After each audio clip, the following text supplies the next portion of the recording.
So hello everyone, कैसे हैं आप सभी लोग। I hope you all are doing well. So welcome to all of you in this wonderful session of Unacademy. My name is Ashif, your biology mentor at Unacademy in NEET UG category. तो आज हम लोग start करने जा रहे हैं neural control and coordination. Chapter काफ़ी ज़्यादा इंपॉर्टेंट है, NEET examination point of view से काफ़ी ज़्यादा इंपॉर्टेंट है। बच्चों को डाउट भी रहता है, तो आज इस सेशन को हम लोग कंप्लीट करेंगे with the help of NCERT. NCERT की लाइन बाय लाइन चीज़ों को समझेंगे और साथ में मैं यहाँ पर आपको फ्लो चार्ट की हेल्प से, फ्लो डायग्राम की हेल्प से सारी चीज़ें क्लियर करा दूंगा, दिमाग में बिल्कुल सेट करा दूंगा, इजीली आसानी से हमें समझ में आ जाएगा। तो स्टार्ट करते हैं आज का हमारे इस प्यारे सेशन को, न्यूरल कंट्रोल एंड कोऑर्डिनेशन। देखिए, हमारा जो बॉडी होता है हायर ऑर्गेनिज्म का, ये दो तरीके से कंट्रोल होता है। एक तो कंट्रोल होता है हमारे नर्वस सिस्टम से, जिसको हम बोलते हैं न्यूरल कंट्रोल, जिसमें नर्व्स होती है या यूं कहें न्यूरॉन्स होते हैं। काफ़ी सारे न्यूरॉन्स वायर्स के जैसे होते हैं, कनेक्टेड होते हैं और हमारे मैसेज को बॉडी के एक पार्ट से दूसरे पार्ट पे कंट्रोल करते हैं। जैसे अगर हम बात करें, brain is the main processing unit, main controller है हमारा ब्रेन।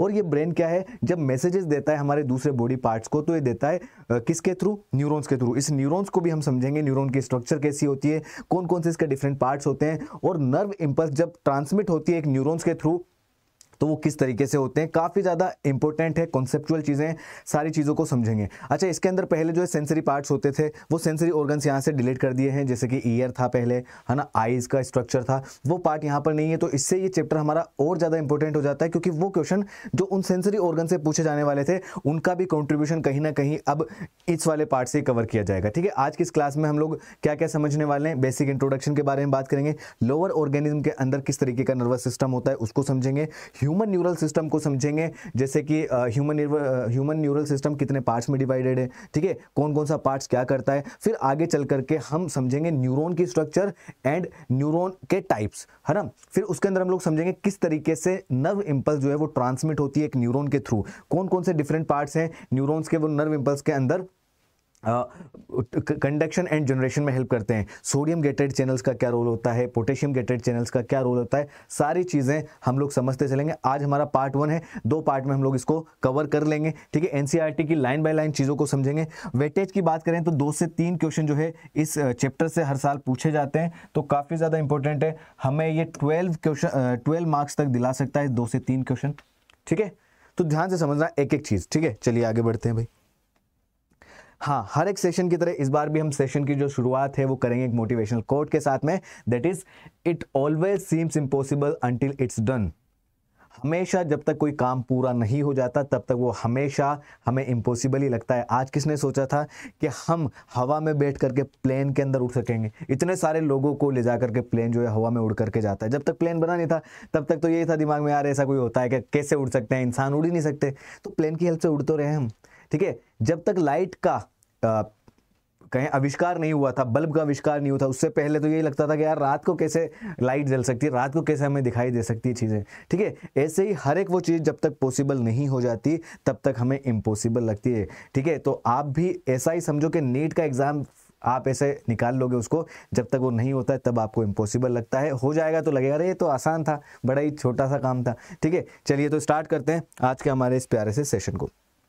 क्या क्या टॉपिक्स आज की इस क्लास में हम लोग डिस्कस करेंगे। सबसे पहले हम लोग बात करेंगे इंट्रोडक्शन के बारे में, कि भाई जो न्यूरल सिस्टम है, जो नर्वस सिस्टम है, ये होता क्या है। लोअर ऑर्गेनिज्म में समझेंगे कि किस तरीके से लोअर ऑर्गेनिज्म में न्यूरल सिस्टम हमें देखने को मिलता है। भाई हम तो क्या है, वेल डेवलप्ड ऑर्गेनिज्म है ना, ह्यूमंस आर वेल डेवलप्ड, सबसे टॉप कैटेगरी के आते हैं, तो हमारे अंदर तो वेल डेवलप्ड न्यूरल सिस्टम होता है। तो हमारा न्यूरल सिस्टम तो हम समझेंगे, नर्वस सिस्टम तो समझेंगे, लेकिन उससे पहले हम ये भी देखेंगे कि इवोल्यूशन के दौरान किस तरीके से ये जो नर्वस सिस्टम है इसका धीरे धीरे डेवलपमेंट होता गया, विकास किस तरीके से हुआ है। ठीक है, फिर हम समझेंगे ह्यूमन नर्वस सिस्टम को, न्यूरल सिस्टम को। फिर हम समझेंगे जो हमारी नर्व सेल होती है जिसको हम बोलते हैं न्यूरॉन, उसके स्ट्रक्चर को समझेंगे, इसके डिफरेंट पार्ट्स को समझेंगे, कौन कौन सा पार्ट्स क्या करता है, इससे भी क्वेश्चन आते हैं, इंपॉर्टेंट है। फिर हम समझेंगे टाइप्स ऑफ न्यूरॉन्स के बारे में, कि कौन कौन से टाइप्स के न्यूरॉन्स होते हैं, जैसे कि एपोलर होगा, बायपोलर होगा, मल्टीपोलर होगा। ठीक है, और कौन कौन से न्यूरॉन्स कहाँ कहाँ पाए जाते हैं उसके बारे में भी हम यहाँ पर डिस्कस करेंगे। चलिए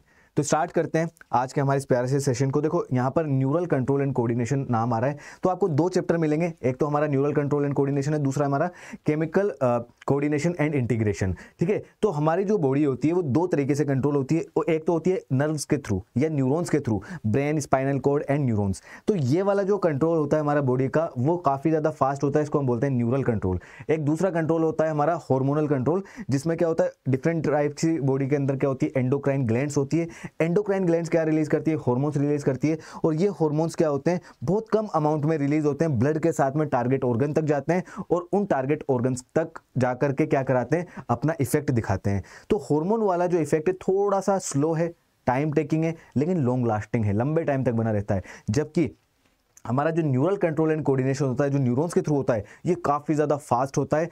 इवन फास्ट तो होता ही है लेकिन कुछ फ्रैक्शंस ऑफ सेकंड के लिए होता है, कम टाइम के लिए होता है। ठीक है, अब हम बात करते हैं कोऑर्डिनेशन वर्ड क्या है। देखो कोऑर्डिनेशन आपने सुना भी होगा, आपस में कोऑर्डिनेट कर लो यार, आपस में कोऑर्डिनेट कर लो का क्या मतलब होता है, आपस में मिलजुल करके काम कर लो, एक दूसरे की हेल्प कर लो, ताकि जो हमारा फंक्शन है वो इफेक्टिवली अच्छी तरीके से हो पाए, है ना। अब देखो इसको हम डिफाइन किस तरीके से कर सकते हैं। कोऑर्डिनेशन मींस व्हेन टू और more than two organs work together in such a way that to perform a function very effectively.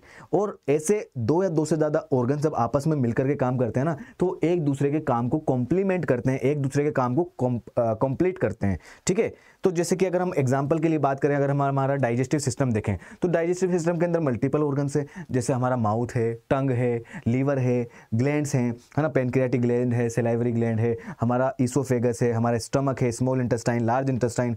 ये सारे के सारे ऑर्गन्स क्या कर रहे हैं भाई, डाइजेस्टिव सिस्टम को ही तो बना रहे हैं, ये डाइजेशन का ही तो काम कर रहे हैं, बॉडी में न्यूट्रिशन का ही तो फंक्शन परफॉर्म कर रहे हैं। तो सारे ऑर्गन्स मिल करके एक ही पर्टिकुलर फंक्शन को परफॉर्म कर रहे हैं, तो सारे ऑर्गन्स कैसे हुए, कोऑर्डिनेटेड फंक्शन परफॉर्म करने वाले हो गए। तो इसी को हम बोलते हैं कोऑर्डिनेशन। या एक जैसा देखो, जब हम कोई फिजिकल एक्सरसाइज करते हैं, मान लीजिए कि आप कोई भी फिजिकल एक्सरसाइज कर रहे हो, या आप रनिंग कर रहे हो, या आप जिम के अंदर जाकर के एक्सरसाइज कर रहे हो, तो आप वहां पर देखोगे कि आपको क्या चीज की रिक्वायरमेंट होती है, आपको एनर्जी की रिक्वायरमेंट होती है ना। अब एनर्जी रिक्वायरमेंट फुलफिल करने के लिए आपको क्या चाहिए बताइए, बॉडी के अंदर रेस्पिरेशन ज्यादा होना चाहिए, तभी तो एनर्जी बनेगी रेस्पिरेशन के दौरान। अब वो जो एनर्जी बन रही है आपको पता है वो माइटोकॉन्ड्रिया में होती है। माइटोकॉन्ड्रिया एरोबिक रेस्पिरेशन परफॉर्म करता है, उसको ऑक्सीजन चाहिए, और ऑक्सीजन कब आएगा बॉडी में, जब ब्लड ज्यादा लेकर के आएगा। ब्लड कैसे लेकर के आएगा, जब आपकी ब्रीदिंग रेट फास्ट हो, तो आपकी ब्रीदिंग रेट भी बढ़ जाती है, ताकि ऑक्सीजन ज्यादा से ज्यादा आपकी बॉडी के अंदर जाए।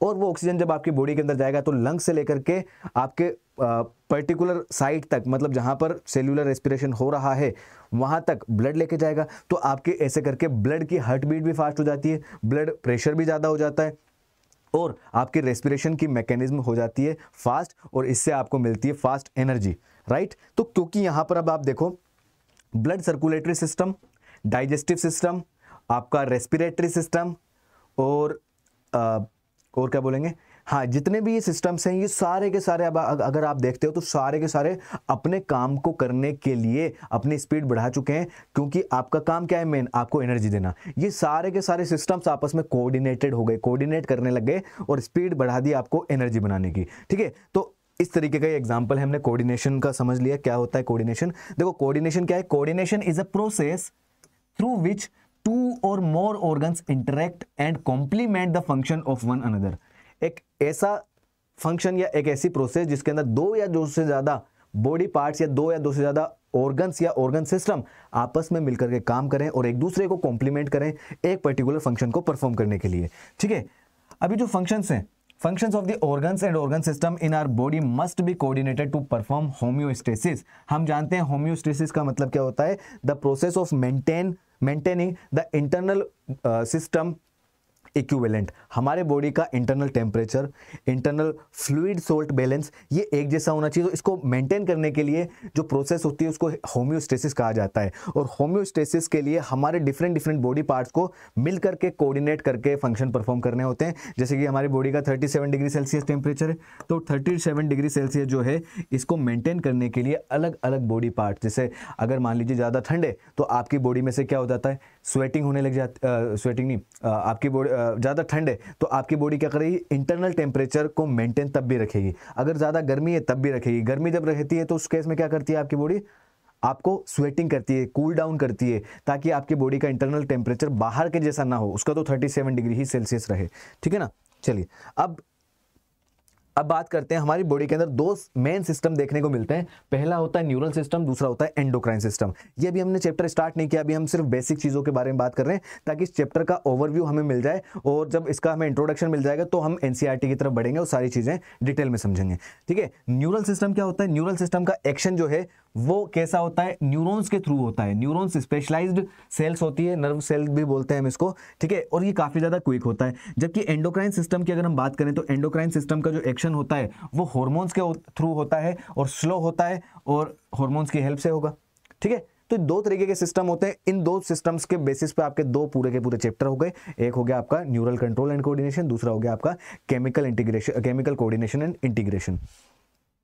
चलिए तो स्टार्ट करते हैं हम यहाँ से हमारे प्यारे चैप्टर को। ठीक है, चैप्टर नंबर 18 है एनसीईआरटी के अंदर, क्योंकि काफ़ी ज़्यादा कम हो गया ये, तो अब ये जो बचा हुआ पार्ट है काफ़ी ज़्यादा इंपॉर्टेंट है। देखो एक एक लाइन चीज़ों को समझते हैं, क्योंकि बहुत सारे बच्चों का ये होता है कि हमने सर एनसीईआरटी पढ़ी नहीं है, भाई एनसीईआरटी डायरेक्ट समझ में भी नहीं आ रही, तो सारी चीजें हम समझेंगे। देखो, the function of the organs and organ system in our body must be coordinated to maintain homeostasis. ये हम ऑलरेडी कर चुके हैं अभी। कोऑर्डिनेशन क्या है? कोऑर्डिनेशन इज द प्रोसेस जब दो या दो से ज्यादा ऑर्गन्स आपस में इंटरेक्ट करते हैं और एक दूसरे के काम को कॉम्प्लीमेंट करते हैं। जैसे कि मान लीजिए जब आप कोई फिजिकल एक्सरसाइज करते हो तो उसमें आपकी बॉडी की एनर्जी डिमांड जो है वो इंक्रीज हो जाती है, और जब एनर्जी डिमांड इंक्रीज होगी तो ऑक्सीजन की जो डिमांड है वो भी इंक्रीज हो जाएगी। तो इसके लिए ऑक्सीजन की डिमांड इंक्रीज हो गई तो ऑक्सीजन कहां से आएगा? रेस्पिरेशन के थ्रू। तो आपकी ऐसे करके क्या होगा? रेस्पिरेशन की रेट भी बढ़ जाएगी, हार्ट बीट भी बढ़ जाएगी और आपका ब्लड फ्लो भी बढ़ जाएगा, ताकि आप जब फिजिकल एक्सरसाइज जो कर रहे हो उसके अंदर जो एनर्जी है वो आपको फुलफिल हो सके, एनर्जी डिमांड आपकी फुलफिल हो सके। लेकिन जैसे ही आप फिजिकल एक्सरसाइज करना बंद कर देते हो, फिजिकल एक्सरसाइज जैसे स्टॉप होती है तो वो सारी की सारी चीज़ें फिर से नॉर्मल हो जाएगी। लंग्स, नर्व्स, हार्ट्स, किडनी, सब की जो एक्टिविटी है वो नॉर्मल हो जाएगी। ठीक है, तो आपने यहाँ पर क्या देखा? हमारे muscles, lungs, heart, blood vessels, kidney and जितने भी ऑर्गन्स है सारे के सारे कोऑर्डिनेटेड फंक्शन परफॉर्म करने लग जाते हैं जब आपको एनर्जी की रिक्वायरमेंट होती है, कोई भी पर्टिकुलर रिक्वायरमेंट होती है तो। ठीक है, तो हमारी बॉडी के अंदर जो न्यूरल सिस्टम है और जो एंडोक्राइन सिस्टम है ये आपस में कोऑर्डिनेटेड फंक्शन परफॉर्म करता है, इंटीग्रेटेड फंक्शन परफॉर्म करता है, ताकि हमारा जो फंक्शन है वो एक सिंक्रोनाइज्ड फैशन में चल सके। सिंक्रोनाइज्ड का मतलब है सारा एक साथ मिलजुल करके। ठीक है, कोई भी काम एक दूसरे को कॉन्ट्राडिक्ट ना करे, सब काम, सब ऑर्गन्स या सब ऑर्गन सिस्टम आपस में एक दूसरे को सपोर्ट करें, कॉम्प्लीमेंट करें। ठीक है, यहां तक बात हमें समझ में आ गई है। अब देखो, अब हम बात करते हैं न्यूरल सिस्टम होता क्या है। न्यूरल सिस्टम जो है वो स्पेशलाइज्ड सेल्स का एक ग्रुप होता है, गुच्छा होता है, एक कनेक्शन होता है जिसको हम बोलते हैं नर्व सेल या न्यूरॉन्स। देखो, neural system provides an organised network of point to point connection, a quick coordination. Neural system क्या होता है? एक ऐसा ऑर्गेनाइज्ड सिस्टम होता है जिसके अंदर डिफरेंट पार्ट्स आपस में पॉइंट टू पॉइंट कनेक्ट करके रखते हैं और एक क्विक कोऑर्डिनेशन होता है। जैसे कि आपस में भी हम आगे जब चलेंगे तो न्यूरॉन्स के बारे में समझेंगे। न्यूरॉन्स आपस में पॉइंट टू पॉइंट कनेक्टेड होती है जिसके थ्रू मैसेजेस जो है वो पास होते हैं। एंडोक्राइन सिस्टम क्या है? हमारी बॉडी को द एंडोक्राइन सिस्टम क्या करता है? केमिकल इंटीग्रेशन प्रोवाइड करता है हार्मोन्स के थ्रू। इस चैप्टर में तो हम मेनली क्या पढ़ेंगे? न्यूरल कोऑर्डिनेशन की मैकेनिज्म को समझेंगे, ट्रांसमिशन ऑफ नर्व इंपल्स समझेंगे, और क्या समझेंगे? सिनेप्स के बारे में समझेंगे ना। सिनेप्स क्या होता है? दो न्यूरॉन्स के बीच का जो गैप होता है सिनेप्स होता है। केमिकल सिनेप्स भी होता है, इलेक्ट्रिकल सिनेप्स भी होता है, वो हम आगे समझने वाले हैं। ठीक है ना। चलिए, मेन चैप्टर जो है वो आपका यहां से स्टार्ट हो रहा है। एनसीईआरटी की चीजें मैंने यहां पर लगा दी है, साइड बाय साइड हम फ्लो चार्ट की फॉर्म में सारी चीजों को कवर करेंगे। देखिए, न्यूरल सिस्टम ऐसा नहीं है कि ह्यूमंस एक साथ अपने आप से ही अपीयर हो गए हों, है ना। हमने इवोल्यूशन पढ़ा है, और इवोल्यूशन में क्या होता है? धीरे धीरे जो है पहले सिंपल टाइप के ऑर्गेनिज्म आए, लाइफ का जो ओरिजिन हुआ वो पानी में हुआ था, फिर धीरे धीरे मोर कॉम्प्लेक्स टाइप के ऑर्गेनिज्म बनते गए, और अल्टीमेटली धीरे धीरे एम्फीबियंस आए, है ना, फिर रेप्टाइल्स आए, फिर मैमल्स बने। इस तरीके से पूरा इवोल्यूशन के दौरान तो यहाँ पर नर्वस सिस्टम या न्यूरल सिस्टम जो है वो भी डायरेक्टली ऐसा नहीं हुआ था। न्यूरल सिस्टम धीरे धीरे लोअर ऑर्गेनिज्म के अंदर अलग अलग तरीके से विकसित हुआ है। अब देखो किस तरीके से। सबसे पहला जो नाम आता है हाइड्रा। हाइड्रा के अंदर बिल्कुल सिंपल टाइप का न्यूरल सिस्टम आपको देखने को मिलता है। यहाँ पे ग्रुप ऑफ साइटोन मिलता है जिसको हम गैंग्लियन बोलते हैं। ठीक है, सबसे पहले अगर हम बात करें कि नर्वस सिस्टम जो विकसित हुआ वो किसके अंदर मिला? हाइड्रा के अंदर मिला। ठीक है, हाइड्रा के अंदर नॉन पोलर टाइप के न्यूरॉन्स होते हैं जिसमें सिंपल एक साइटोन होता है, ना तो डेंड्रोन्स होते हैं ना एक्सोन होता है। तो एपोलर टाइप का है, नॉन पोलर टाइप का हम इसको नर्व सेल बोलते हैं। ठीक है, उसके बाद में इंसेक्ट के अंदर दूसरा जो आता है इंसेक्ट के अंदर बाकी सभी इनवर्टिब्रेट्स के कंपैरिजन में इंसेक्ट के अंदर वेल डेवलप्ड न्यूरल सिस्टम देखने को मिलता है, जिसके अंदर इसके पास नर्व कोड होती है, और नर्व कोड जो है वो कैसी है, वेंट्रल है, डबल है और सॉलिड है। हमारे केस में जो नर्व कोड होती है वो कैसी होती है, हमारे केस में भी नर्व कोड दोनों में होती है, इनवर्टिब्रेट्स, लेकिन जो हमारा स्पाइनल कोड है वो सिर्फ किसके अंदर होती है, वो वर्टिब्रेट्स में होगी, है ना, कोडेट्स में होगी। चलिए अब यहां पर हम देखते हैं कि इंसेक्ट की अगर हम बात करें, आर्थ्रोपोडा के जो मेंबर हैं उसकी बात करें, तो उसके अंदर जो नर्व कोड है वो कैसी है, सामने की तरफ वेंट्रल साइड पे वेंट्रल है, 2 है, सॉलिड है। हमारे केस में सिंगल नर्व कोड है, डोर्सल है और वो होती है होलो। ठीक है, तो आपको यहाँ पर एक तो हाइड्रा याद रखना है, हाइड्रा में सिंपल टाइप का न्यूरल सिस्टम है, और अगर हम इनवर्टिब्रेट्स में एडवांस लेवल का बात करें तो वो आर्थ्रोपोड्स के अंदर, इंसेक्ट्स के अंदर है।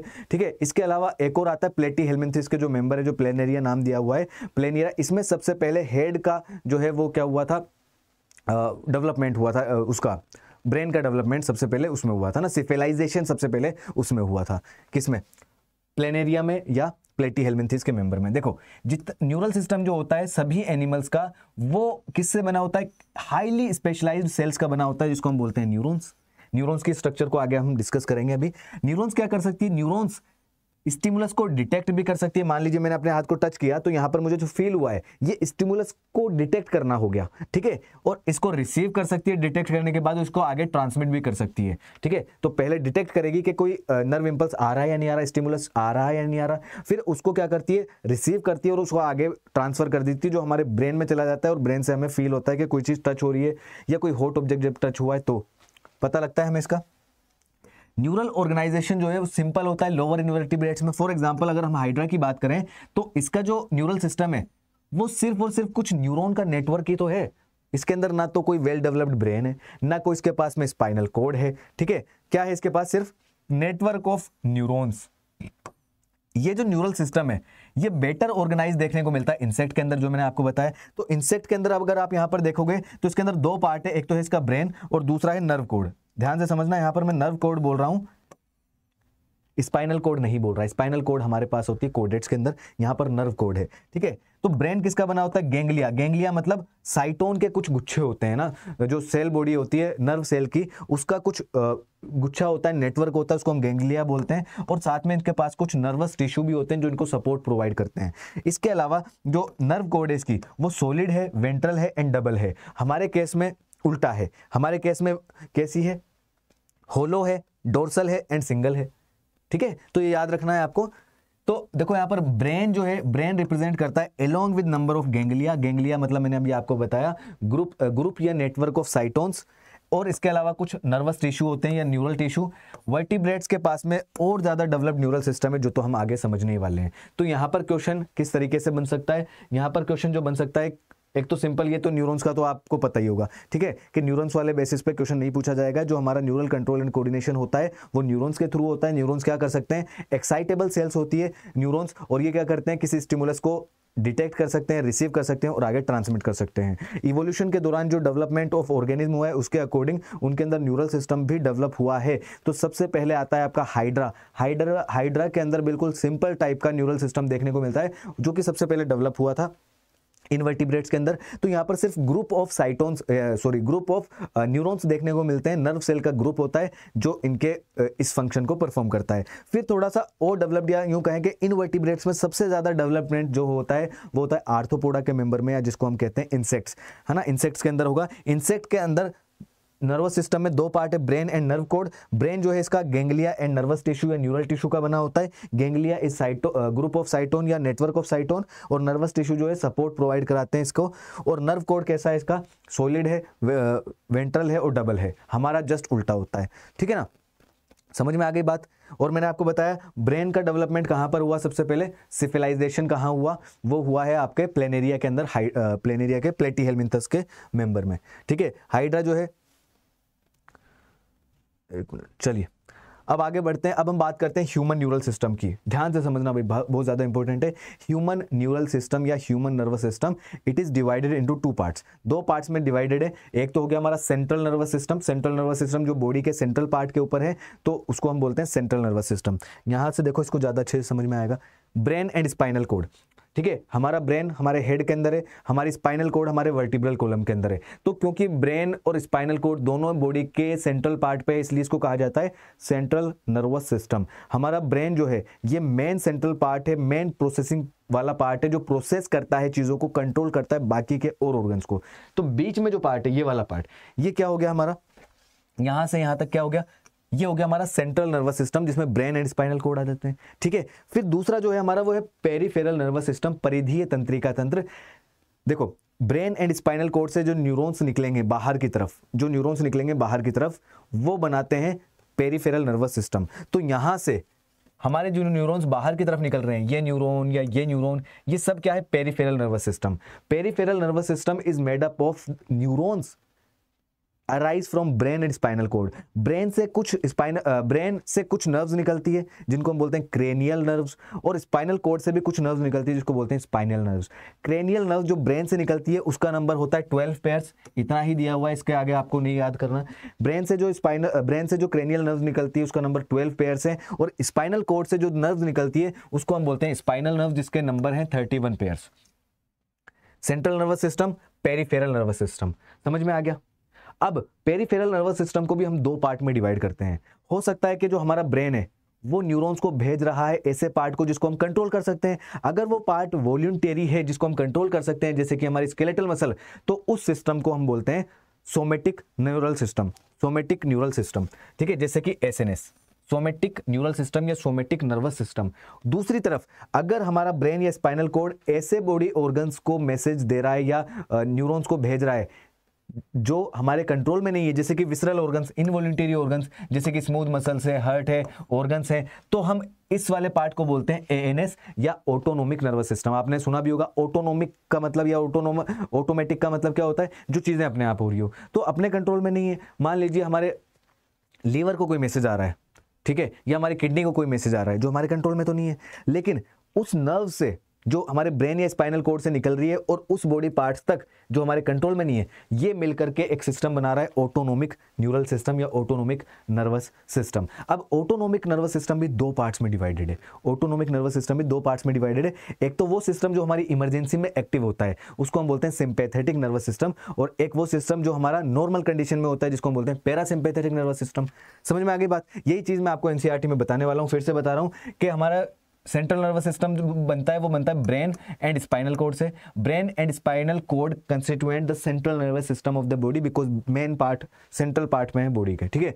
अब ब्रेन से जो नर्व्स निकलती है उसको क्रेनियल नर्व्स कहा जाता है, 12 पेयर्स होती है नंबर्स में, और स्पाइनल कोड से जो नर्व्स निकलती है उसको हम बोलते हैं स्पाइनल नर्व्स, और स्पाइनल नर्व्स होती है 13 पेयर्स की, ठीक है। ये 31 पेयर्स और ये 12 पेयर्स, ये मिलकर के बनाते हैं क्या, पेरिफेरल नर्वस सिस्टम, ठीक है, पेरिफेरल नर्वस सिस्टम। अब पेरिफेरल नर्वस सिस्टम दो पार्ट्स में डिवाइडेड है। एक तो वो पार्ट जहां से क्रेनियल एंड स्पाइनल नर्व्स हमारे बॉडी ऐसे बॉडी पार्ट तक जा रही हैं जो हमारे कंट्रोल में है, जैसे स्केलेटल मसल, मैं अपने हाथ पैर को मूव कर सकता हूं स्केलेटल मसल से, है ना, मेरे कंट्रोल में है। तो यहां पर ये नर्वस सिस्टम होता है हमारा somatic nervous system, somatic nervous system या सोमेटिक न्यूरल सिस्टम। जबकि अगर क्रेनियल नर्व्स या स्पाइनल नर्व्स हमारे बॉडी ऑर्गन्स को, ऐसे बॉडी ऑर्गन्स को कंट्रोल कर रही है जो हमारे कंट्रोल में नहीं है, तो हम उसको बोलते हैं ऑटोनोमिक न्यूरल सिस्टम या ऑटोनोमिक नर्वस सिस्टम, एएनएस, ठीक है। अब एएनएस भी दो पार्ट्स में डिवाइडेड है, sympathetic nervous system, parasympathetic nervous system.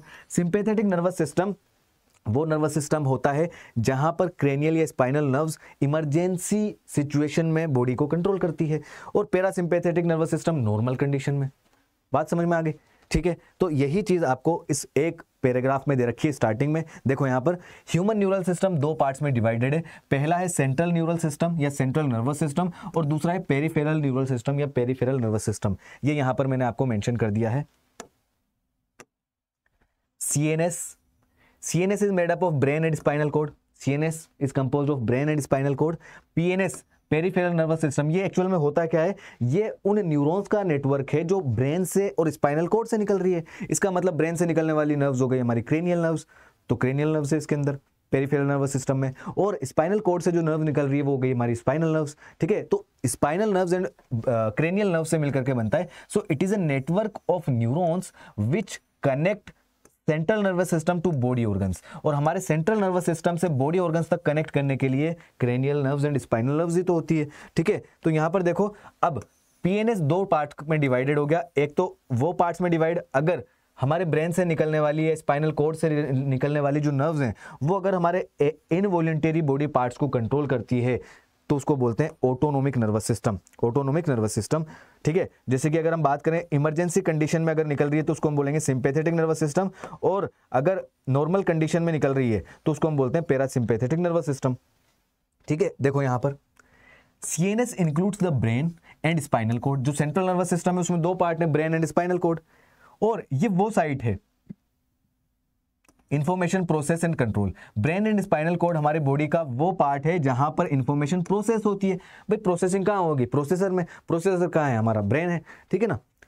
और पीएनएस किसका बना होता है? Peripheral nervous system is composed of nerves of the body associated with CNS. Central nervous system से रिलेटेड जो न्यूरॉन्स होती है, ठीक है, या जो नर्व्स होती है, जैसे कि हमारी ब्रेन से निकलने वाली नर्व्स एंड स्पाइनल कोड से निकलने वाली नर्व्स, वो बनाती है पेरिफेरल नर्वस सिस्टम, पीएनएस। ठीक है, तो ये nerve fibre of the PNS are two types. जो पीएनएस के दो तरीके की जो नर्व्स हैं वो दो पार्ट्स में डिवाइडेड है। एक होती है एफरेंट नर्व और दूसरी होती है इफरेंट नर्व। ध्यान से समझना, हमारे body part, sensory body part से मैसेज को ले जा रही है ब्रेन तक, तो क्योंकि सेंसरी पार्ट में तो इसलिए इसको बोलते हैं सेंसरी नर्व। सेंसरी नर्व को एफरेंट नर्व भी बोलते हैं। हम यहां पर लिख देते हैं इसको,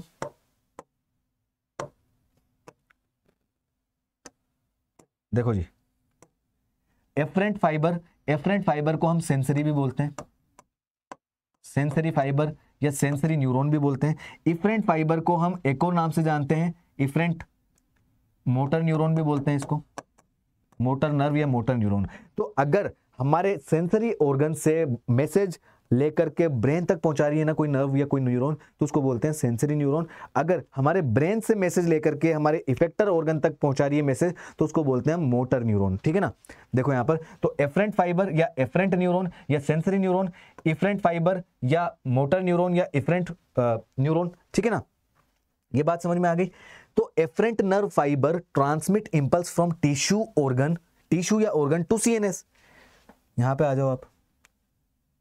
तो यहां पर इधर निकलने वाली क्रेनियल नर्व्स दो टाइप की होगी। इसी तरीके से हमारे ब्रेन से स्पाइनल कोड से निकलने वाली नर्व्स भी दो टाइप की होगी, स्पाइनल नर्व्स, क्रेनियल नर्व्स। ये दोनों ही जो नर्व्स हैं ये दोनों ही दो दो टाइप की होती है। अगर ये हमारे सेंसरी पार्ट से मैसेज को लेके जा रही है ब्रेन तक या स्पाइनल कोड तक, तो उसको बोलेंगे हम सेंसरी नर्व या एफरेंट नर्व। ए से स्टार्ट होगी, जो पहले आ रहा है वो ए है। ठीक है, और दूसरी है इफरेंट नर्व। अगर हमें सेंट्रल नर्वस सिस्टम से मैसेज को लेकर जा रही है बॉडी ऑर्गन तक, तो उसको हम बोलते हैं इफरेंट नर्व। दोनों तरीके की नर्व्स होंगी। ठीक है ना।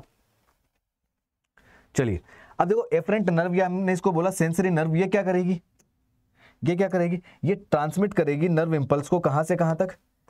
नर्व इंपल्स फ्रॉम टिश्यू या ऑर्गन टू सीएनएस।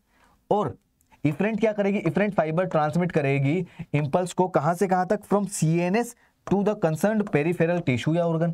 ठीक है, और एफरेंट फाइबर को हम सेंसरी भी बोलते हैं, इफरेंट फाइबर को हम मोटर न्यूरॉन भी बोलते हैं। क्लियर बात? यहां तक अच्छे से चीजें समझ में आ गई होगी। चलिए आगे बढ़ते हैं।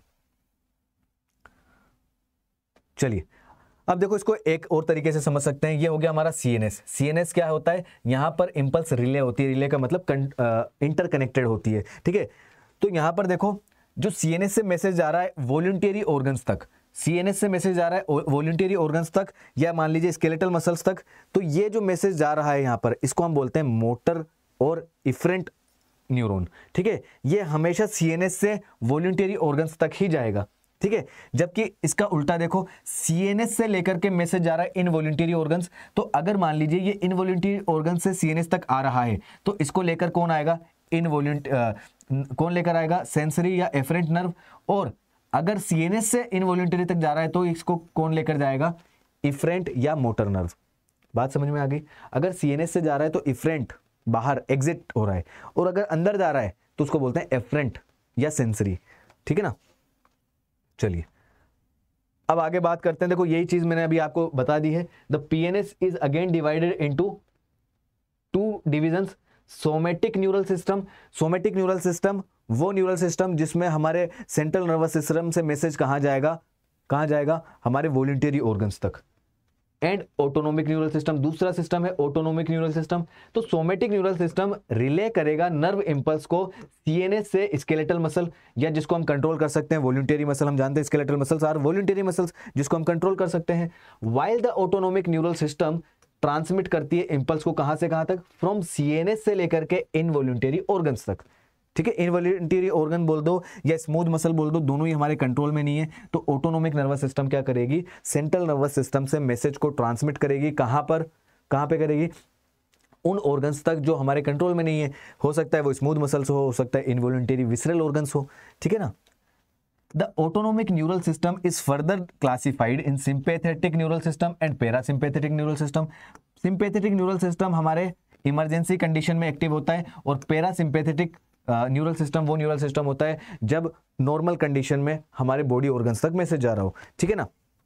इसके अलावा जो हमारा ऑटोनोमिक नर्वस सिस्टम है, ये वाला ऑटोनोमिक न्यूरल सिस्टम, ठीक है, इसका ही एक पार्ट है। ऑटोनोमिक न्यूरल सिस्टम को हम विसरल न्यूरल सिस्टम भी बोल सकते हैं, क्योंकि इस टाइम पे क्या हो रहा है, विसरल ऑर्गन्स तक मैसेज जा रहा है। तो विसरल नर्वस सिस्टम क्या है, पेरिफेरल नर्वस सिस्टम का पार्ट है।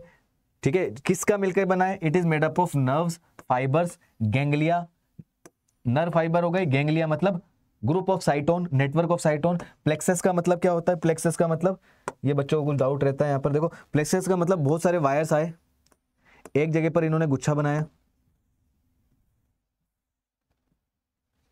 एक मिनट,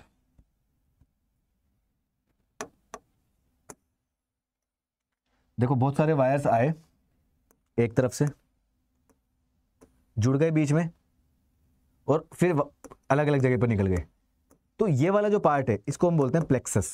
ठीक है, तो बहुत सारे नर्व्स आकर के एक जगह पर कनेक्ट हुए, गुच्छा बना, फिर दूसरी तरफ पर अलग अलग ब्रांचेस इनकी निकल गई, तो इसको बोलते हैं प्लेक्सस। ठीक है ना। आगे देखो, इंपल्स ट्रेवल करती है सेंट्रल नर्वस सिस्टम से विसरल नर्वस सिस्टम पे, और उसका उल्टा भी, मतलब विसरल नर्वस सिस्टम से सेंट्रल नर्वस सिस्टम पे।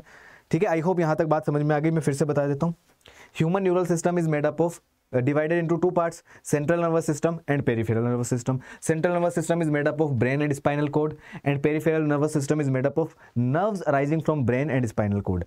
brain से जो nerves निकलेगी उसको बोलते हैं cranial nerves, numbers में 12 pairs होती है, और spinal nerves से जो nerves निकलेगी उसको बोलते हैं, spinal cord से जो nerves निकलेगी उसको बोलते हैं spinal nerves, numbers में 31 pairs होती हैं। ये दोनों spinal nerves and cranial nerves मिलकर के बनाती है आपका peripheral nervous system। अब peripheral nervous system को भी आगे हम दो पार्ट्स में डिवाइडेड कर देते हैं, autonomic nervous system and somatic nervous system. Somatic nervous system वो होता है जिसमें सेंट्रल नर्वस सिस्टम से जो नर्व्स हैं वो रिले करती है कहां पर, हमारे वॉलंटरी बॉडी पार्ट तक, या यूं कहें स्केलेटल मसल्स तक। ठीक है, जो हमारे कंट्रोल में होती है। और ऑटोनोमिक नर्वस सिस्टम जो है उसके अंदर हमारे सेंट्रल नर्वस सिस्टम से नर्व्स कहां राइज होती है, उन बॉडी पार्ट्स तक जो हमारे कंट्रोल में नहीं है, है ना, उसको बोलते हैं autonomic nervous system. Autonomic nervous system is also further divided into two parts, sympathetic nervous system जो हमारा इमरजेंसी में होगा, और पैरासिम्पैथेटिक नर्वस सिस्टम जो हमारा नॉर्मल कंडीशन में होगा। विसरल नर्वस सिस्टम भी किसका पार्ट है, ऑटोनोमिक नर्वस सिस्टम का पार्ट है। ठीक है, समझ में आ गई बात, चलिए आ गई होगी। अब बात करते हैं न्यूरॉन्स के बारे में। न्यूरॉन क्या है, देखो neuron is the structural and functional unit of nervous system. इसी के थ्रू मैसेज, या यूं कहें कि इलेक्ट्रिक, जैसे हमारा करंट होता है किसके थ्रू फ्लो करता है, वो वायर्स के थ्रू फ्लो करता है। तो जिससे करंट वायर के थ्रू फ्लो कर रहा है, इसी तरीके से हमारी बॉडी के अंदर जो मैसेज होता है वो भी इलेक्ट्रिकल फॉर्म में जाता है भाई, वो भी इलेक्ट्रिकल फॉर्म में जाता है, जैसे वायर से करंट जाता है वैसे ही, बिल्कुल उसी तरीके से। ठीक है ना। तो यहां पर क्या होगा, इलेक्ट्रिकल फॉर्म में मैसेज जाएगा न्यूरॉन्स के एक पार्ट से न्यूरॉन्स के दूसरे पार्ट पे। तो हमारे बॉडी के अंदर बहुत सारे वायर्स लगे हुए हैं, आप ये मान लो हम एक रोबोट हैं और हमारे अंदर बहुत सारे वायर्स हैं। तो अगर मैसेज जाना है तो ये बड़ा ट्रांसफार्मर लगा हुआ है, यहां से करंट जाएगा अलग अलग बॉडी पार्ट्स में। ठीक है, और वहां से भी करंट आएगा ब्रेन तक भी। ठीक है, तो इलेक्ट्रिकल फॉर्म में जाता है message in the with the help of neurons. ठीक है, तो न्यूरॉन्स को समझना काफी ज्यादा इंपॉर्टेंट है। न्यूरॉन्स के अगर हम पार्ट्स की बात करें तो देखो यहां पर ये इसका सबसे मेन पार्ट है जिसको हम बोलते हैं साइटोन, सोमा या सेल बॉडी। साइटोन, सोमा या सेल बॉडी कहा जाता है इसको। This part is called as cyton, soma और सेल बॉडी। इसकी जो ब्रांचेस लाइक स्ट्रक्चर आपको दिखाई दे रही है, इनको कहा जाता है डेंड्रोन्स या डेंड्राइट्स। डेंड्रोन्स या डेंड्राइट्स ये ब्रांचेस हैं। और दूसरा एक अनब्रांच स्ट्रक्चर आपको यहां पर दिखाई दे रहा है, एक लॉन्ग, इसको बोलते हैं हम एक्सोन। ठीक है, एक्सोन आगे जाकर के कुछ पार्ट्स में डिवाइड हो जाता है जिसको हम बोलते हैं एक्सोन टर्मिनल। ठीक है, तो इसके दो ही मेन पार्ट हैं, एक तो हो गया आपका साइटोन और एक हो गया आपका डेंड्रोन और एक हो गया एक्सोन। तीन पार्ट्स हो गए, cyton, axon and cyton, axon and dendron या डेंड्राइट भी कहा जाता है इसको। अब यहाँ पर एक चीज आप देख पा रहे हो कि जो इस साइटोन के अंदर है कुछ रेड कलर की स्ट्रक्चर्स दिखाई दे रही है, कुछ दाने जैसी स्ट्रक्चर, इसको हम बोलते हैं निसल्स ग्रेन्यूल्स। निसल्स ग्रेन्यूल्स साइटोन में भी होते हैं और वो डेंड्रोन्स में भी या डेंड्राइट्स में भी होते हैं। निसल्स ग्रेन्यूल्स जो बने होते हैं वो होते हैं एंडोप्लाज्मिक रेटिकुलम एंड राइबोसोम के, तो इनका मेन फंक्शन होता है प्रोटीन सिंथेसिस का। ठीक है, प्रोटीन सिंथेसिस का। लेकिन ये निसल्स ग्रेन्यूल जो है ये एब्सेंट होते हैं एक्सोन के अंदर। ये आपका लॉन्ग स्ट्रक्चर जो दिखाई दे रहा है ये होता है एक्सोन। ध्यान से समझना, एक्सोन के ऊपर आपको कुछ स्पेशलाइज्ड सेल्स दिखाई दे रही है, इन सेल्स को कहा जाता है श्वान सेल्स। श्वान सेल्स क्या करती है? श्वान सेल्स माइलिन शीथ बनाती है। ठीक है, तो माइलिन शीथ क्या है? माइलिन शीथ एक इंसुलेटिंग कवरिंग होती है, इंसुलेशन कवरिंग, जैसे वायर के ऊपर एक रबड़ की कवरिंग होती है ना, ताकि एक पर्टिकुलर डायरेक्शन में ही करंट फ्लो हो, उसी तरीके से बिल्कुल करंट जैसा काम है यहाँ पर। ठीक है, तो जो इंसुलेशन की कवरिंग होती है यहाँ पर वो माइलिन शीथ के द्वारा प्रोवाइड की जाती है, जो कौन बनाता है? Schwann cell. ठीक है, अब देखो यहाँ पर ये हो गया डेंड्राइट्स या डेंड्रोन्स, ये हो गया साइटोन, साइटोन के अंदर ये हो गया न्यूक्लियस, और ये एक लॉन्ग पार्ट जो हो गया हमारा ये हो गया एक्सोन। एक्सोन के ऊपर श्वान सेल्स हैं जो माइलिन शीथ बनाती है, और आगे चल करके एक्सोन जो है मल्टीपल ब्रांचेस में डिवाइड हो जाता है, जिसको हम बोलते हैं एक्सोन टर्मिनल या फिर नर्व एंडिंग। इसका जो लास्ट वाला पार्ट है एक्सोन टर्मिनल या नर्व एंडिंग का, इसको हम बोलते हैं सिनेप्टिक नोब। कुछ बल्ब लाइक स्ट्रक्चर दिखाई दे रही है, मोटी मोटी फूली हुई, जैसे कि कोई पोटली हो, है ना, पैसों की पोटली होती है उस तरीके से। तो इस सिनेप्टिक नोब के अंदर कुछ न्यूरोट्रांसमीटर फील्ड होते हैं। जब मैसेज एक न्यूरॉन से दूसरे न्यूरॉन पे जाना होता है तो उन दोनों न्यूरॉन्स के बीच में गैप होता है जिसको सिनेप्स कहा जाता है। तो जब ये केमिकल मैसेंजर्स यहाँ से रिलीज होते हैं, न्यूरोट्रांसमीटर्स या एसिटाइल कोलिन जब यहाँ से रिलीज होते हैं तो उस गैप को फिल कर देते हैं वो। तो वहां पर जो केमिकल्स गैप को फिल करते हैं तो ये इलेक्ट्रिकल फॉर्म ऑफ मैसेज वहां पे कन्वर्ट हो जाता है केमिकल फॉर्म ऑफ मैसेज में।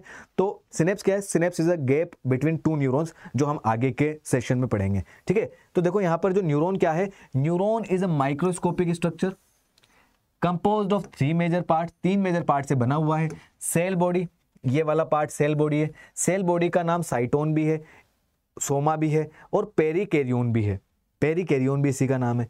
और एक्सोन, सेल बॉडी के अंदर साइटोप्लाज्म है, कुछ सेल ऑर्गेनल्स हैं और कुछ ग्रेन्युलर बॉडीज होती है जिसको कहा जाता है निसल्स ग्रेन्यूल्स। निसल्स ग्रेन्यूल्स का काम होता है प्रोटीन सिंथेसिस का।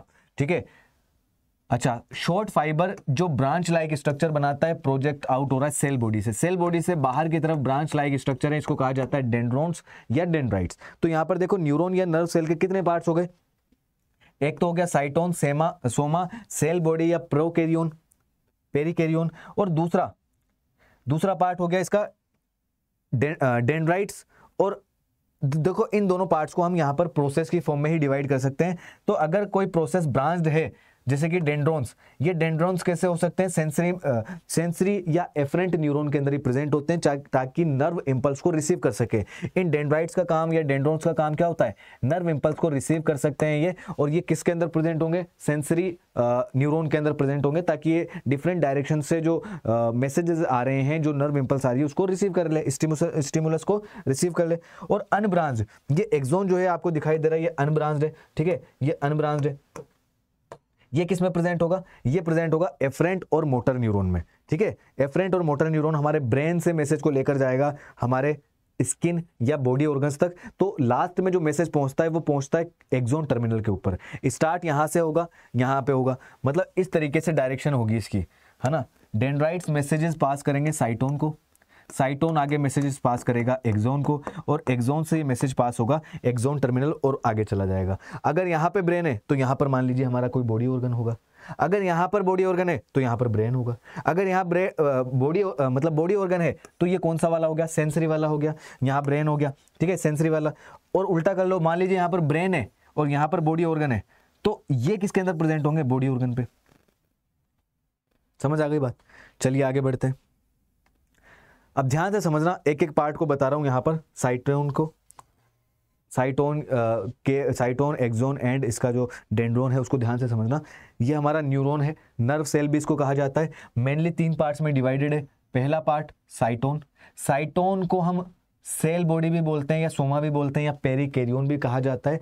तो नॉर्मल सेल की तरह इसके अंदर अपना एक क्या है, न्यूक्लियस है और साइटोप्लाज्म है। इसके साइटोप्लाज्म की एक खास बात है, यहाँ पर कुछ ग्रेन्युलर स्ट्रक्चर दिखाई देती है, वो इसके अंदर भी है और इसके अंदर ब्रांचेस में भी है, मतलब डेंड्रॉन्स में भी है। डेंड्रॉन्स या इसको कहा जाता है डेंड्राइट्स, ठीक है। ये निसल्स ग्रेन्यूल्स क्या होते हैं? Nissl's granules are the site of protein synthesis. भाई इसके अंदर प्रोटीन बनता है, so it is the site of protein synthesis. क्यों? क्योंकि ये दो चीजों से मिलकर के बनता है। यहां पर हम बना देते हैं इसको, ये दो चीजों से मिलकर के बनता है। एक तो हो गया हमारा एंडोप्लाज्मिक रेटिकुलम, एक तो हमारा हो गया एंडोप्लाज्मिक रेटिकुलम, और एंडोप्लाज्मिक रेटिकुलम के ऊपर क्या लगे होते हैं? राइबोसोम्स लगे होते हैं। तो यहां पर हम राइबोसोम्स लगा देते हैं।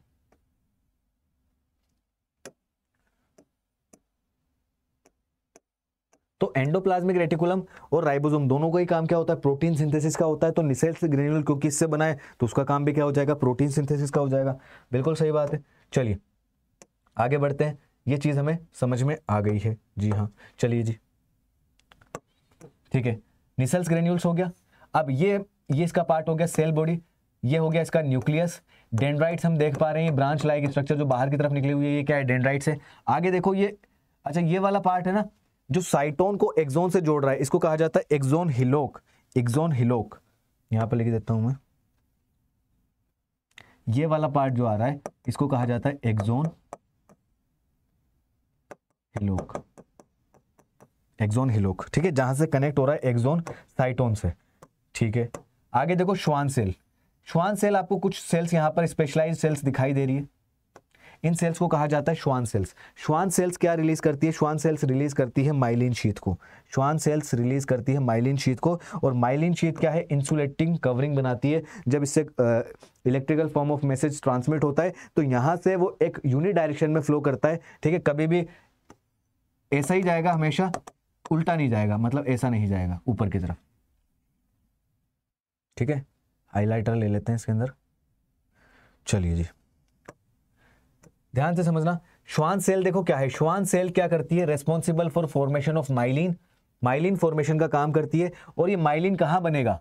ये पीएनएस के अंदर ही बनेगा, मतलब पेरिफेरल नर्वस सिस्टम के अंदर जो न्यूरॉन है उसी के अंदर बनेगा, सेंट्रल नर्वस सिस्टम के अंदर ही नहीं बनेगा। अच्छा एक चीज और है, जहां पर निसल्स ग्रेन्यूल्स होंगे ये रेस्पॉन्सिबल होते हैं ग्रेइश अपीयरेंस के लिए। तो ये जहां प्रेजेंट होंगे वहां पर ग्रेइश अपीयरेंस आएगी, क्योंकि निसल्स ग्रेन्यूल्स कहां पर है? साइटोन एंड डेंड्राइट्स में। तो ये जहां पर होंगे ग्रेइश अपीयरेंस देंगे। और जहां पे एक्सोन है, एक्सोन के अंदर जो माइलिन शीथ है, माइलिन शीथ क्या है? इंसुलेटेड लेयर बनाती है, और जहां पर माइलिन शीथ होगी वो व्हाइट अपीयरेंस देगी। यहां पर लिख देता हूं मैं इस चीज को भी। हमारे पास जो प्रोटीन मतलब निसल्स ग्रेन्यूल्स हैं, ये किसको कैसी अपीयरेंस देगा? यहां पे लिख देता हूं ग्रेइश अपीयरेंस, ग्रेइश अपीयरेंस। और जो माइलिन शीथ है वो कैसी अपीयरेंस देगा? Whitish appearance, whitish appearance. थोड़ा सा बाहर की तरफ ले लेते हैं इसको। माइलिन शीथ, व्हाइटिश अपीयरेंस,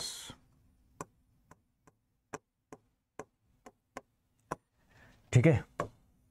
चलो जी, ये हो गई बात। अब देखो जो इंसुलेटेड कवरिंग है, माइलिन शीथ है, ये सीएनएस के अंदर तो अलग सेल बनाती है और इसको पीएनएस के अंदर अलग सेल बनाती है ना। अब हमने भी बात की सीएनएस के अंदर तो हमारी श्वान सेल होती नहीं है। श्वान सेल आपने देखा ना, श्वान सेल एब्सेंट इन सीएनएस। अब क्योंकि ये सीएनएस के अंदर प्रेजेंट ही नहीं है तो सीएनएस के अंदर ये क्या नहीं बनाएगी? माइलिन शीथ बनाएगी नहीं। वहां पर कौन सी सेल्स होती है? ओलिगोडेंड्रोसाइट्स होती है, वहां पर कुछ अलग सेल्स होती है सीएनएस के अंदर जो माइलिन शीथ को बनाती है। तो वहां पर है ओलिगोडेंड्रोसाइट्स, ठीक है। और जबकि पीएनएस है, पीएनएस के अंदर श्वान सेल माइलिन शीथ बनाएगी, ठीक है। बात समझ में आ गई? पीएनएस के अंदर यही माइलिन शीथ बनाती है। Non myelinated area between two myelinated sheath. तो देखो यहां पर दो एरिया आपको दिखाई दे रहे हैं बीच के अंदर, मतलब दो माइलिन शीथ के बीच का जो गैप है उसको कहा जाता है नोडोफ्रेनवियर। मैं यहाँ पे श्वान सेल नहीं बोल रहा हूँ, श्वान सेल नहीं बोल रहा हूँ, एनसीईआरटी की लाइन बोल रहा हूँ बिल्कुल। The gap between two myelinated area, ऐसी जगह जहां पर दो माइलिनेटेड एरिया के बीच में जहां पर माइलिन शीथ नहीं है उसको कहा जाता है नोड ऑफ रेनवियर। ठीक है, तो कुछ नर्व सेल तो ऐसी हो गई जिसमें माइलिन प्रेजेंट है, कुछ में ऐसी है जिसमें माइलिन नहीं है। ठीक है, तो माइलिन कहां कहां पर कौन कौन बनाएगा? देखो, सेंट्रल नर्वस सिस्टम में श्वान सेल्स एब्सेंट है, देखा ना भी हमने, Schwann cell absent in central nervous system, तो वहां पर माइलिन शीथ कौन नहीं बनाएगा? श्वान सेल नहीं बनाएगी। तो कौन बनाएगा? वहां पर ओलिगोडेंड्रोसाइट्स होती है सेंट्रल नर्वस सिस्टम के अंदर, वो बनाएगी माइलिन शीथ। माइलिन शीथ अगर किसी नर्व के अंदर प्रेजेंट है, न्यूरॉन के अंदर प्रेजेंट है, तो उसे कहा जाता है माइलिनेटेड न्यूरॉन। अगर एब्सेंट है तो उसे कहा जाता है non myelinated neuron. Node of Ranvier क्या है? नोड ऑफ रेनवियर दो माइलिन शीथ के बीच का gap, non myelinated area between two myelin sheath, दो माइलिन शीथ के बीच का जो एरिया है जहां पर माइलिन शीथ एब्सेंट है उसको कहा जाएगा क्या? Node of Ranvier. ठीक है ना। अच्छा जी, अब बात करते हैं न्यूरिलेमा। एक वर्ड आ रहा है न्यूरिलेमा। श्वान सेल्स के ऊपर जो कवरिंग है, श्वान सेल्स के ऊपर जो कवरिंग है, श्वान सेल की कवरिंग को कहा जाता है न्यूरिलेमा। न्यूरिलेमा, ठीक है। अब न्यूरिलेमा पीएनएस में तो प्रेजेंट होगी क्योंकि वहां पर श्वान सेल है, और न्यूरिलेमा सीएनएस में एब्सेंट होगी क्योंकि वहां पे श्वान सेल है ही नहीं। भाई जहां पर श्वान सेल नहीं है उसके बाहर की लेयर क्या करेगी वहां पर, सही ना। तो सेंट्रल नर्वस सिस्टम में क्योंकि श्वान सेल एब्सेंट है तो वहां पर न्यूरिलेमा भी एब्सेंट है। ठीक है, इसी प्रकार से जहां पर पीएनएस है वहां पर प्रेजेंट है श्वान सेल, तो वहां पर न्यूरिलेमा भी प्रेजेंट होगी। तो यहां पर लिख दिया। क्वेश्चन यहां से बनता है भाई, ये सारी चीजें जो बता रहा हूं क्वेश्चन बनने की प्रोबेबिलिटी यहां पर हाई होती है। आप देखो एक्सोन जो लेयर है, एक्सोन की जो लेयर है इसका नाम एक्सोलेमा है। लेमा वर्ड जहां पे भी आ गया it is related to membrane, it is related to covering. ठीक है ना। तो एक्सोन की जो कवरिंग है उसको कहा जाता है एक्सोलेमा। सारी की सारी चीजें क्रिस्टल क्लियर आपके दिमाग में सेट कर दी है, तो यहां पर कोई डाउट नहीं होना चाहिए। ठीक है, फिर से बता रहा हूं एक बार से, देखो न्यूरॉन या जो हमारा नर्व सेल इसके तीन पार्ट हैं, साइटोन, इसी को सोमा, इसी को सेल बॉडी, इसी को पेरिकैरियोन कहा जाता है। फिर अगला जो पार्ट है ये है एक्सोन। एक्सोन है long, elongated and thin part. और तीसरा पार्ट है ये ब्रांच लाइक स्ट्रक्चर जो साइटोन से बाहर निकल रही है जिसको कहा जाता है डेंड्राइट्स या डेंड्रोन्स। तो सेल बॉडी जो है ये मेन पार्ट है, इसी के अंदर इसका न्यूक्लियस है और इसी के अंदर इसका साइटोप्लाज्म है। तो इसके अंदर कुछ एक्स्ट्रा सेल ऑर्गेनल्स भी पाए जाते हैं जिसे कहा जाता है निसल्स ग्रेन्यूल्स। निसल्स ग्रेन्यूल्स साइटोन में भी होंगे और वो डेंड्राइट्स में भी होंगे। तो निसल्स ग्रेन्यूल्स का काम क्या है? Nissl's granule protein synthesis site है क्योंकि बनी हुई होती है एंडोप्लाज्मिक रेटिकुलम और राइबोसोम। हम जानते हैं एंडोप्लाज्मिक रेटिकुलम और राइबोसोम दोनों ही रेस्पॉन्सिबल होते हैं प्रोटीन सिंथेसिस के, तो ये साइट ऑफ प्रोटीन सिंथेसिस हो गया। निसल्स ग्रेन्यूल्स ग्रेइश अपीयरेंस देते हैं, तो जहां पर साइटोन और डेंड्राइट्स होगा वहां की अपीयरेंस कैसी होगी? ग्रेइश अपीयरेंस होगी। सेल बॉडी हो गया, न्यूक्लियस हो गया। अच्छा, वो पार्ट जहां पे साइटोन एक्सोन से कनेक्ट कर रहा है उसको कहा जाता है एक्सोन हिलोक। एक्सोन हिलोक। एक्सोन के ऊपर आप देख पा रहे हो कुछ सेल्स हैं, नर्व सेल खुद ही एक सेल है, न्यूरॉन खुद ही एक सेल है, उसके ऊपर कुछ सपोर्टिंग सेल्स लगी होती है। यहां पर ये एक सेल है, ये एक सेल है, ये एक सेल है। इन सेल्स को कहा जाता है क्या? श्वान सेल। ये Schwann cell central nervous system के न्यूरॉन में एब्सेंट होती है, पेरिफेरल नर्वस सिस्टम के अंदर ये प्रेजेंट होती है। श्वान सेल का काम क्या है? माइलिन शीथ बनाने का। तो पेरिफेरल नर्वस सिस्टम के अंदर तो माइलिन शीथ कौन बनाएगी? Schwann cell. लेकिन सेंट्रल नर्वस सिस्टम में ये एब्सेंट है तो कौन बनाएगा? वहां पे दूसरी सेल्स होती है ओलिगोडेंड्रोसाइट्स। सेंट्रल नर्वस सिस्टम में माइलिन शीथ जो कौन बनाएगा? वो बनाएगा ओलिगोडेंड्रोसाइट सेल्स। ठीक है, फिर हमने श्वान सेल्स की जो लेयर है उसको कवरिंग ऑफ श्वान सेल को हमने कहा क्या? न्यूरिलेमा। तो न्यूरिलेमा पेरिफेरल नर्वस सिस्टम में प्रेजेंट होगी, सेंट्रल नर्वस सिस्टम में एब्सेंट होगी। ध्यान से समझना। ठीक है, फिर हमने देखा नोड ऑफ रेनवियर क्या है? इट इज द गैप और it is the area between two myelin sheath. दो माइलिन शीथ का जो बीच में एरिया है उसको नोड ऑफ रेनवियर कहा जाता है। याद रखो, मैं बार बार बता रहा हूं, श्वान सेल के बीच का एरिया नहीं है, यह माइलिन शीथ के बीच का एरिया। ठीक है, तो यहां पर एक सेल को थोड़ा सा हम सिंप्लीफाई करके समझ लेते हैं। देखो, मान लीजिए पूरी एक श्वान सेल हो गई, श्वान सेल हो गई। श्वान सेल के अंदर अपना एक न्यूक्लियस भी होगा, तो इसका अपना एक न्यूक्लियस हो गया। इसके ऊपर अपनी एक लेयर होगी, इसके ऊपर अपनी खुद की एक लेयर होगी जिसको हमने बोला न्यूरिलेमा। न्यूरिलेमा था ना, ये रहा न्यूरिलेमा। अब ये माइलिन शीथ जब रिलीज करेगी तो अपने अंदर रिलीज करती है यहां पर, और ये क्योंकि वाइट होती है माइलिन शीथ, तो वाइट बना देते हैं इसको ताकि आपको याद रहे। तो यहां पर ये जो है ये माइलिन शीथ इसने अंदर रिलीज कर दी। ठीक है, तो जहां पर माइलिन शीथ होगी या एक्सोन होगा वो एरिया वाइट अपीयरेंस का होगा, जहां पर साइटोन या डेंड्राइट्स होंगे वो एरिया ग्रेइश अपीयरेंस का होगा, क्योंकि निसल्स ग्रेन्यूल ग्रेइश अपीयरेंस देते हैं और जो आपकी श्वान सेल है वो वाइटिश अपीयरेंस देते हैं। आई होप ये चीज़ आपको क्लियर हो गई होगी सारी। चलिए आगे बढ़ते हैं। अब देखो निसल्स ग्रेन्यूल्स के बारे में मैंने जो आपको बताया है वो यहाँ पर लिखा हुआ है, मैंने आपको बता दिया है साइट ऑफ प्रोटीन सिंथेसिस है। Yes, site of protein synthesis है निसल्स ग्रेन्यूल्स, क्योंकि ये बना हुआ है किसका, एंडोप्लाज्मिक रेटिकुलम एंड राइबोसोम का। ठीक है, it is formed by ribosome plus endoplasmic reticulum, जो कैसे कलर के लिए रेस्पॉन्सिबल है, ग्रे कलर के लिए रेस्पॉन्सिबल है। अब यहां पर निसल्स ग्रेन्यूल्स देखो प्रेजेंट होते हैं डेंड्रोन एंड साइटोन में, और ये एब्सेंट होते हैं एक्सोन, हिलोक एंड एक्सोन के अंदर। ये भी ऑलरेडी मैं आपको बता चुका हूं। ठीक है, डायरेक्शन की अगर बात करें तो हमेशा डायरेक्शन जो होगी वो होगी, स्टार्टिंग कहां से होगी, डेंड्राइट से, डेंड्राइट से साइटोन और साइटोन से एक्सोन की तरफ, कभी भी उल्टी नहीं होगी। इसका क्या रीजन है, क्योंकि डेंड्राइट जो होते हैं इनमें रिसेप्टर्स लगे होते हैं, तो हमेशा ये रिसीव करेंगे। ठीक है, और जो एक्सोन होता है उसके अंदर न्यूरोट्रांसमीटर होते हैं, तो ये रिलीज करेंगे। ठीक है, तो receptors are present in dendrites, that's why direction इसकी इस तरीके से चलती है। डेंड्राइट्स क्या करते हैं, नर्व इंपल्स को रिसीव करते हैं और इसको पास कर देते हैं साइटोन के पास। ठीक है, साइटोन से आगे एक्सोन क्या करते हैं, एक्सोन क्या करेंगे, इस मैसेज को साइटोन से दूर ले जाएंगे। ठीक है, तो एक्सोन के एंडिंग पे हमने देखा था एक सिनेप्टिक नोब होता है, एक बल्ब लाइक स्ट्रक्चर होती है, एक पोटली जैसी स्ट्रक्चर होती है, जहां पे न्यूरोट्रांसमीटर्स फिल्ड होते हैं। ये न्यूरोट्रांसमीटर्स रिलीज होते हैं जो मैसेज अगले वाले न्यूरॉन तक लेकर के जाते हैं। फिर अगले वाले न्यूरॉन के डेंड्राइट्स में यहाँ पर रिसेप्टर्स लगे होते हैं, और यहाँ पर जब इसको आगे रिलीज किया जाएगा तो इसके सिनेप्टिक नोब के अंदर क्या है, न्यूरोट्रांसमीटर्स फिल होते हैं, वो आगे उसको रिलीज कर देगा। तो हमेशा जो डायरेक्शन रहेगी वो डेंड्राइट से साइटोन एंड साइटोन से एक्सोन एंड एक्सोन से एक्सोन टर्मिनल और एक्सोन से अगले वाले न्यूरॉन के डेंड्रोन पे, डेंड्रोन या डेंड्राइट्स पे।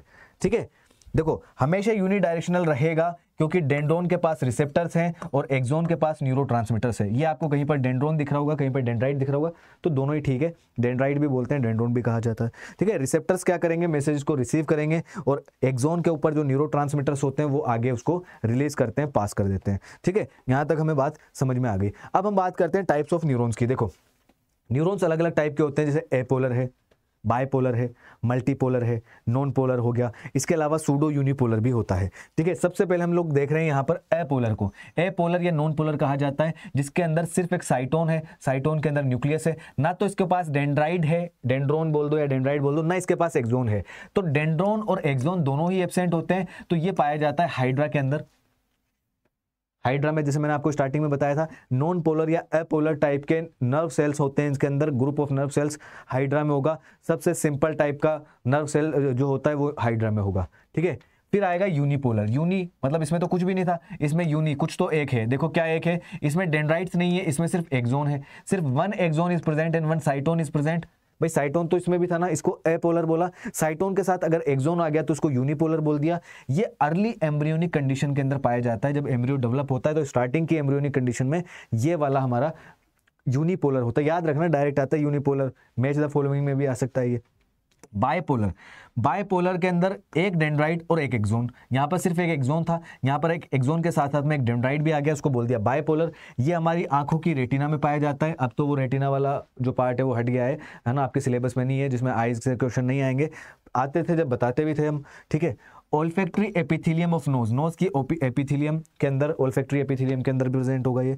फिर आएगा मल्टीपोलर, पहले यहाँ पर एक ही डेंड्रोन था, अब यहाँ पे मल्टीपल डेंड्रोन्स हो जाएंगे, मल्टीपल डेंड्रोन्स और एक एक्सोन हो जाएगा। ये प्रेजेंट होता है हमारा सेंट्रल नर्वस सिस्टम के अंदर, सीएनएस के अंदर। ठीक है ना, फिर आता है एक सूडोपोलर।